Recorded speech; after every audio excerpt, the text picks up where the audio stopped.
अच्छा प्रदीप, क्योंकि आप काफ़ी एक्सपीरियंस है रियल एस्टेट के अंदर, मैं आपके पॉइंट ऑफ व्यू से ये समझना चाहता हूँ कि अगर कोई प्रॉपर्टी के अंदर इन्वेस्ट कर रहा है तो उसको किस तरीके से एक राइट प्रॉपर्टी में कैसे वो फाइंड आउट करे कि ये प्रॉपर्टी राइट है उसके लिए, और किस तरीके से उसको मतलब क्या ड्यू डिलिजेंस करनी चाहिए तो।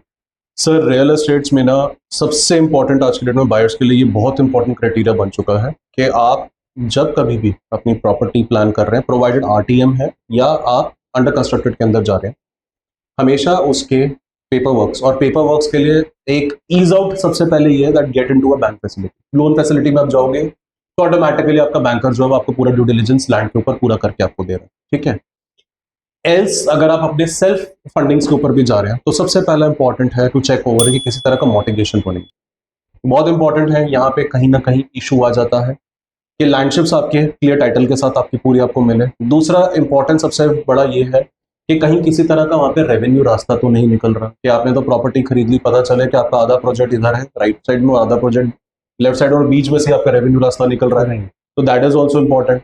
थर्ड इज इंफ्रास्ट्रक्चर्स को सिर्फ basis on the property look and feel के ऊपर नहीं, उसके लोकेशनल एडवांटेजेस के ऊपर भी चेक करें। क्या उसके आसपास कहीं कोई नाला तो नहीं है। जैसे अगर हम आज की बात करें तो नजफगढ़ ड्रेन के पास बहुत सारी प्रॉपर्टीज हैं एंड कम्स टू रेजिडेंशियल हाँ, और पार्ट। उनमें कई तरह की प्रॉब्लम भी फिर आती है। वो बात के इश्यूज से मतलब वही है, बचने से पहले इंपॉर्टेंट ये है कि आप ये सारे ग्राउंड रियलिटीज को खुद आए, प्रॉपर्टीज को खुद चेक करें। इन केस अगर आप इंटरनेशनल बैठे हैं, अगर आप खुद नहीं भी आ सकते हैं, तो ये क्वेश्चंस हमेशा आप पढ़े, स्टडी करें अपने प्रॉपर्टी को पहले खरीदने से पहले कि वो प्रॉपर्टी आपके पहले number one is locational activities के अंदर पहले आपको कितना प्रॉफिटाइजेशन दे सकती है, कि आपकी रीच उसके लिए कितनी ईजी है। कहीं वहां पे किसी भी तरह का डिस्प्यूट्स नहीं चल रहा, नियर बाय कोई डिस्प्यूट्स तो नहीं है, आपकी मार्केट कनेक्टिविटीज आपके नियर बाय आपको मिलेंगी, ठीक है, school facilities, health care facilities. तो ये जब आप पहले ड्यू डिलिजेंस आप करेंगे तो that would give you an edge to give you a right opportunity for property. देखिए गुड़गांव में बहुत प्रोजेक्ट्स हैं, नई अपॉर्चुनिटी वर्सेस ओल्ड अपॉर्चुनिटीज में multiple project that are being there, but आप अपने स्टैंडर्ड के हिसाब से जब एक अपॉर्चुनिटी लेकर जाते हैं तो उसका ड्यू डिलिजेंस करना बहुत इंपॉर्टेंट है। आप खुद नहीं कर सकते, loan facilities always gonna be helping you out. उसकी ट्रू वैल्यू प्रॉपर्टी की आपको उसी से पता चलेगी।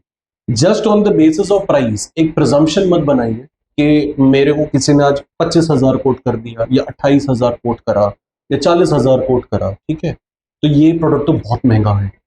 आप उसकी पहले ड्यू डिलिजेंस करिए, आप उसकी मार्केट एनालिसिस करिए, आप उसमें देखिए उनके पेपर्स एंटाइटलमेंट कितना क्लियर है, ठीक है, रजिस्ट्रीज आपकी टाइम से होंगी, बीबीए आपका जो 10% वैल्यूएशन के बाद है तो वो आपको बीबीए करवा कर दे रहे हैं कि नहीं, ये सब चीजें बहुत इंपॉर्टेंट है चेक करना। इररिस्पेक्टिव एक डेवलपर आपसे अगर 10% वैल्यूएशन एक टाइम फ्रेम के साथ जनरेट करता है तो your first agenda shall be, क्योंकि बीबीए को हमेशा मैं समझता हूँ जब तक आपकी रजिस्ट्री हुई it's like a Bible for you, something जो रेरा हर चीज के अंदर आपको फैसिलिटेट आउट करता है। Tomorrow if you have any sort of a dispute with the developer, वो आपके लिए एक लाइक अ बाइबल काम करेगा।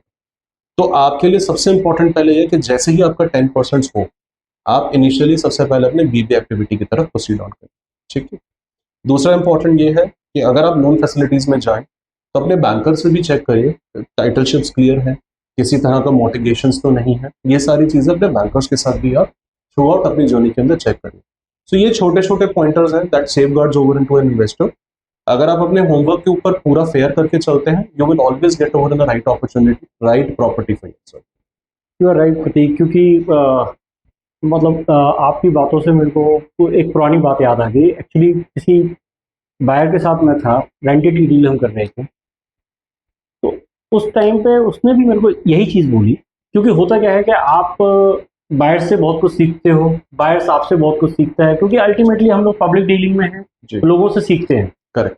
तो उन्होंने जब बात होने लगी सारी चीज़ों की, तो इस साइड के अनुज जी देखिए, पेपर बड़े इंपॉर्टेंट हैं, और चूंकि आप मेरे को जो है पेपर्स पे पूरा क्लियरिटी दे रहे हो, ये इंपॉर्टेंट है हमारे लिए। क्योंकि बिल्डिंग क्या है, बिल्डिंग आज है और हो सकता है कि 100 साल बाद वो बिल्डिंग डिमोलिश होगी, तो उस टाइम पे काम हमारे जो आएगा वो पेपर्स ही आएंगे। अग्री। थैंक यू प्रतीक जी। आज प्रतीक जी के साथ मिलके मेरे को भी बहुत कुछ सीखने को मिला है और डेफिनेटली आप लोगों को भी बहुत कुछ आइडियाज़ मिले होंगे। रीज़न इस के केवल इस बात पे नहीं जाना है कि मार्केट बहुत ऊपर हो चुकी है या जो है अब तो लोगों के बजट से बाहर हो चुकी है।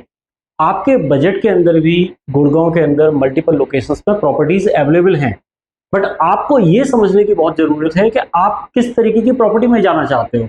आप घर के नाम पे केवल एक चार दीवारी का घर खरीदना चाहते हो या आप लाइफस्टाइल खरीदना चाहते हो, उस पे आपकी जो वैल्यूएशन है, जो प्राइस है, वो डिपेंड करता है। तो आप एक राइट प्रॉपर्टी में जाएं।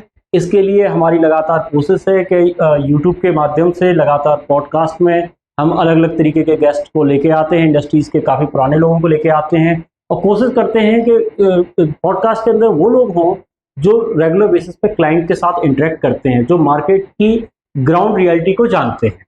तो ये पॉडकास्ट आपको कैसा लगा कमेंट बॉक्स में कमेंट करके हमें ज़रूर बताइए, और आगे किस पर्टिकुलर प्रोजेक्ट को आप चाहते हैं कि हम कवर करें या कोई पर्टिकुलर क्वेश्चन आपका हो, उसको कमेंट बॉक्स में कमेंट करके अगर हमें बताएंगे तो डेफिनेटली अगला पॉडकास्ट हम उसी के ऊपर लेके आएंगे।